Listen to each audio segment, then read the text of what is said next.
Buenos días, chicos de grado décimo, les habla mi Jenny Valle. Quiero pedir disculpas porque estoy un poco afectada a mi garganta, pero esperamos de la mejor manera que ustedes puedan empezar este nuevo tema de trabajo que es la estadística. Bienvenidos a nuestras clases virtuales. Recuerden que vamos a estar trabajando de la mano mi Jenny Ferbello y yo para trabajar este tipo de actividades. Vamos a iniciar hoy con una introducción a la estadística descriptiva. Por favor, quiero que tomen apuntes, que sean muy juiciosos, que saquen sus cuadernos, que tengan las actividades que vamos a realizar en sus cuadernos porque es importante para poderles revisar cuando ya ingresemos nuevamente a clase.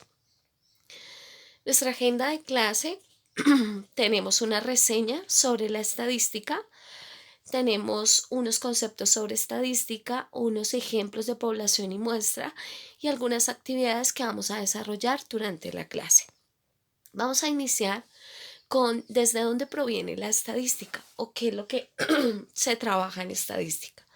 Entonces, los primeros indicios de la estadística se remontan a épocas muy antiguas. A continuación vamos a relatar algunos sucesos históricos que tienen relevancia en los orígenes de la estadística. El primero fue que, con el fin de conocer las riquezas de su imperio, un emperador romano condujo una amplia encuesta en la que registró el número de soldados, navíos, rentas públicas y recursos en general. Realizó una encuesta sin saber que esto iba a prevenir a una rama muy importante de la matemática, que era la estadística.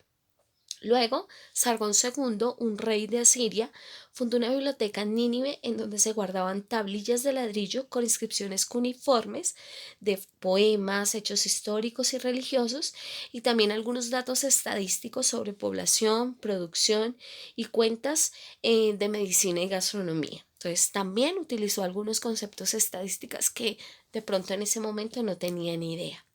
En la Biblia también se hace referencia al censo que hizo Moisés después de la salida de Egipto. Entonces, en la Biblia también vemos algunas concepciones en las cuales se utilizó la estadística. En algunos escritos de los griegos se menciona la importancia de la estadística también en distribución del terreno, en servicio militar y en manejo apropiado de las encuestas por partes de un estado. Entonces, realmente la estadística, al igual que otras ciencias, fue evolucionando y fue proporcionando respuestas a los interrogantes a través de la historia. Entonces, como se dan cuenta, de la estadística podemos generar muchos hechos históricos que sucedieron con anterioridad, pero que hoy podemos decir que es una rama específica de la matemática que permite recolectar, organizar e interpretar información. También la estadística, ¿de qué se ocupa? De métodos y procedimientos para recoger, clasificar, resumir, hallar regularidades y analizar datos. Realiza inferencias a partir de datos con la finalidad de ayudar a la toma de decisiones. Y por último, tiene como objetivo el estudio de fenómenos de tipo aleatorio. Pretende descubrir las características esenciales del pasado, apoyándose en ellas, busca predecir el futuro. No sé si de pronto, siempre que hablamos de estadística y probabilidad juntas, hablamos de tipos de juegos de azar y este tipo de cosas en el cual se involucra la estadística. Entonces, bien. Vamos a iniciar haciendo como un breve repaso de lo que es la estadística en general o de lo que estudia la estadística en general. Entonces estudia algo que se llama población y muestra, estudia lo que son las variables, los niveles de medición, algo que se llama distribución de frecuencias, estudia las medidas de tendencia central y medidas de variabilidad o dispersión. En la estadística también se clasifican dos tipos de estadísticas: la descriptiva, que es la que vamos a trabajar nosotros, y la inferencial. En la estadística descriptiva, pues sabemos que es aquella que va a describir y analizar una muestra sin pretender sacar conclusiones de tipo general, que por eso es una parte de la estadística que vamos a trabajar nosotros en este curso, que va a ser importante para nuestro trabajo. La inferencial, el propósito de la inferencial, pues como su nombre lo dice, es inferir o inducir leyes de comportamiento de una población. Y su función es predecir algo con respecto a la fuente de información. Pero realmente sobre la inferencial no vamos a trabajar por el momento, exclusivamente nos vamos a enfocar sobre la descriptiva. Para poder empezar, pues vamos a definir dos conceptos que son muy importantes: población y muestra. La población es el conjunto de todos los posibles individuos o elementos sobre los cuales se pretende realizar un estudio o un experimento. Existen dos tipos de poblaciones. Una población que es finita, si es posible contarla, por eso se llama finita y posee un número limitado. Entonces, cuando yo puedo decir el número, las letras del abecedario es una población o un conjunto que es finito, porque yo puedo saber que son todas las letras que van de la A a la Z. Una población infinita es que si al contarlo nunca voy a terminar. Por ejemplo, el conjunto de los números naturales, ¿cierto? Los números naturales yo puedo empezar a contar, pero realmente no voy a terminar porque es un conjunto de números que van hacia el infinito. Entonces, son estos dos tipos de poblaciones. Y una muestra, pues es una parte de la población que se considera representativa para obtener resultados válidos. Entonces, cuando hay una población que yo puedo sacar una muestra y esa muestra es representativa, yo puedo hacer un estudio sobre eso y es lo que vamos a empezar a trabajar, así como lo muestra la imagen. Tenemos una población que es un conjunto grandote y sobre ese conjunto sacamos una muestra, una pequeña parte, un subconjunto que hace parte de esa población. Pero también hay diferentes tipos de muestras y aquí nos vamos a enfocar y vamos a ser muy juiciosos a entender estos tipos de muestras. Entonces, primero, hay muestras que son no probabilísticas y muestras probabilísticas. Las que son muestras probabilísticas es que también se le llama un muestreo aleatorio, que yo puedo sacarlo de una población teniendo en cuenta diferentes cosas. Sobre esas son las que vamos a trabajar, no me voy a enfocar en las no probabilísticas. Entonces, en las probabilísticas encontramos una aleatoria simple, una sistemática, una estratificada y una que se llama por conglomerados. Vamos a definir cada una de ellas. Entonces, la primera, tenemos un muestreo aleatorio simple. Cuando tengo un muestreo aleatorio simple, dice que son todos los elementos de la población tienen la misma probabilidad de ser elegidos para formar parte de la muestra. Entonces, ¿qué hago? Es un tipo de muestreo en el cual yo simplemente saco de una población una muestra determinada sin tener en cuenta ninguna característica en específico. ¿Listo? Ese es un muestreo simple. Saco cierta cantidad de elementos que puede ser también el mismo tamaño de la población. Puede que en la muestra simple yo pueda tomar la misma cantidad de elementos de la población como una muestra. Entonces es una muestra, perdón, en la cual no tengo una característica específica para elegirlo, sino digo, voy al azar a escoger 20 personas de un grupo de 100. Entonces, eso es una muestra simple. Una muestra aleatoria estratificada es cuando la población se divide en grupos homogéneos que llamamos estratos. La proporción de cada estrato en la población se mantiene en la muestra. Cada uno de los estratos de la muestra se obtiene por muestreo aleatorio simple sobre el estrato correspondiente de la población. Entonces, ¿qué característica tiene este grupo? Entonces, cuando la selección tiene en cuenta los diferentes grupos o estratos que está formado la población. Entonces, los elementos de la muestra se seleccionan de cada grupo en forma aleatoria o por un método sistemático. ¿Qué significa esto? Entonces, por ejemplo, cuando yo digo, van a ir al cine solamente las niñas, entonces yo ya ahí estoy estratificando y estoy diciendo que solo van a ir las niñas, pero no van a ir todas las niñas, van a ir las niñas que tienen más de 12 años, por ejemplo. Entonces, estoy haciendo otro tipo de estratificación. Entonces, yo puedo sacar del grupo de las niñas una estratificación diferente y pongo una característica específica para este tipo de muestreo.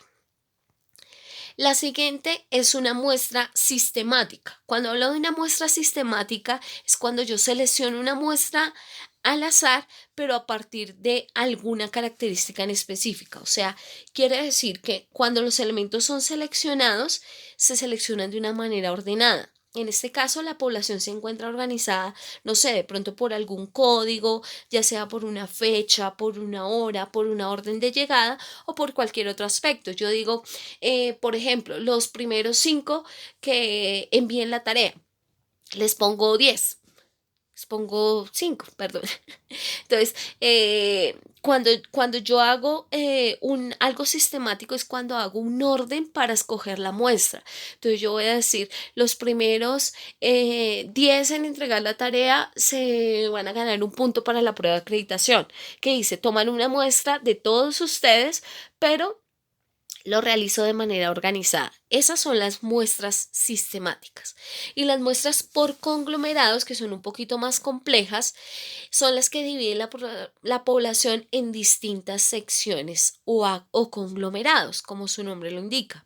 Se eligen al azar unas pocas de estas selecciones y se toman todos los elementos de las selecciones elegidas para formar la muestra. Entonces, cuando yo puedo hacer que la muestra sea determinada selecciono una parte de los grupos al azar por un método sistemático, por cualquier método, tomo los elementos para ellos al azar por un método sistemático, ¿sí? Y puedo dividir la población en grupos, sean convenientes para el muestreo. Entonces, por ejemplo, yo voy a hablar de Colombia. Entonces, yo voy a decir, no, yo voy a tomar mi muestra por departamentos. Entonces, del Santander voy a coger 5, de Cundinamarca cojo 5, del Valle cojo otros 5. Entonces, eso es una muestra por conglomerados. Cuando yo tomo de cada parte de esas estratificaciones, se puede decir así, esa división, puedo tomar parte de la muestra. Esos son los conglomerados. Bien. A partir de este tipo de muestras vamos a hacer algún ejemplo. Entonces vamos a empezar. Dice, en cada una de las siguientes situaciones determina la población y muestra. Realmente hicimos uno solito para que ustedes lo entiendan y tienen una actividad para que ustedes realicen. Entonces dice, el comité científico de una reconocida multinacional de medicamentos desea promover un medicamento que ha sido efectivo en el tratamiento del COVID-19 en varios países. Para esto, dicho comité decide realizar una campaña de 6 hospitales que están ubicados en 3 zonas colombianas donde donde se ha detectado el virus. Entonces, primero, ¿qué vamos a hacer? Vamos a determinar cuál es la población y cuál es la muestra. Entonces, ¿cuál será la población, chicos? Si estamos hablando de 6 hospitales que se ubican en 3 zonas colombianas, ¿cuál sería la población? Vamos a mirar. Entonces, ¿está formado por quién? Por todas las personas que habitan en Colombia. Esa va a ser la población. La población son Colombia, que han contraído el COVID-19. Entonces, vamos a especificar la población, que eso lo podemos hacer. Entonces yo puedo decir, porque también puedo decir, ay no, pues todas las personas del mundo. Entonces no, vamos a mirar y a determinar una población. La población, ¿quién va a ser? Está formada por todas las personas que habitan en Colombia y que han contraído el virus. Bien, la muestra. Entonces, en la muestra decimos que está formada por los pacientes seleccionados en los 6 hospitales, ¿cierto? Esa es la muestra. Yo seleccioné unos pacientes que hay en 6 hospitales y que además tienen el virus. Entonces, son pacientes y que necesitan pues de este medicamento. Entonces, vamos a analizar qué tipo de muestra es con la explicación que les acabo de dar de la muestra. Entonces, vamos a hacer un análisis. Entonces, esta muestra podría ser de conglomerados, ¿cierto? Entonces, ¿qué puedo decir? Tengo 3 zonas. Puedo escoger o una de ellas o los 6 hospitales serían de un sector de la población, los cuales disminuirá la precisión de la estimación. ¿Qué significa esto? En conglomerados yo puedo tomar partes de diferentes zonas y definir o solo una de ellas y de ahí sacar los 6 hospitales o puedo definirlo sacando de a dos. Esto también, la conglomerados también tiene mucho que ver con la estratificada. Entonces, otra connotación podría ser una muestra estratificada, donde podríamos tomar 2 hospitales por zona y seleccionar una muestra más detallada. ¿De cuáles zonas? Porque es que yo en los conglomerados puedo tomar zonas que definitivamente no han sido contagiados del virus, pero si puedo tomar en la estratificada, yo puedo decir, yo voy a tomar zonas donde específicamente ya han contraído el virus y ahí voy a ir a los hospitales y voy a definir quiénes van a ser mi muestra. Entonces, este tipo de muestra puede ser o por conglomerados o puede ser estratificada. Cualquiera de las dos me funciona. La idea es que ustedes aprendan a hacer un análisis de qué tipos de muestras se pueden utilizar en este tipo de ejercicios. Por último, van ustedes a realizar esta actividad. En cada una de las siguientes situaciones, determinar la población y muestra y hacer un análisis de la muestra como lo hice yo aquí en el video. Entonces, la primera situación. Dice, Miss Daniela preguntó a 200 de sus estudiantes de Bosques de Sherwood por las vacunas que les han aplicado en los últimos 10 años. ¿Listo? Van a analizar cuál sería la población, cuál sería la muestra, qué tipo de muestra se utilizó en este caso. Y la segunda, una empresa colombiana de calzado femenino plantea lanzar al mercado un nuevo estilo de botines. Para ello, preguntó a 600 clientes que visitan sus almacenes en todo el país. Igual, vamos a analizar cuál es la población, cuál es la muestra y vamos a hacer un análisis de ello. Por favor, van a resolverlo en sus cuadernos. No vamos a enviar a los correos. ¿Listo? Repetimos, no enviar. Será calificado con fecha de elaboración al entrar a clases. Entonces, muy juicioso.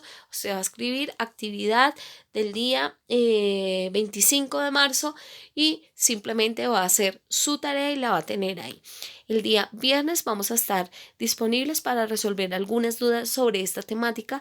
Mañana vamos a continuar sobre este tema con otra parte importante de conceptos. Entonces, por favor, muy juiciosos a hacer sus actividades y nos vemos en nuestra siguiente sesión.